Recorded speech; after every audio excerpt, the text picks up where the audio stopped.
వెళ్ళింకా ఎవరైనా చూస్తారు. హ్మ్. ఎన్ని రోజులు ఇలా గాలికి భయపడే దీపంలా ఎవరొచ్చినా రాకున్నా నేను నీతోనే ఉండాలి. నువ్వు లేకుండా ఒక్క నిమిషం కూడా ఉండలేను. అయితే వెళ్ళి పెళ్లి చేసుకో. స్విచ్ చేసిన బల్బులా కావాల్సినప్పుడల్లా వెలుగుతావు.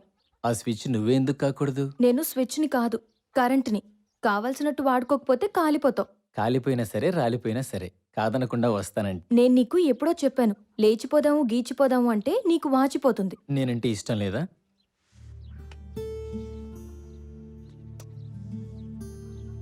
లేదు. ఇంతకీ నాతో వస్తావా లేదా? నాకు రానని ఇంగ్లీష్‌లో చెప్పడం రాదు. అయితే ఈ జన్మలో నీ ముఖం చూడను.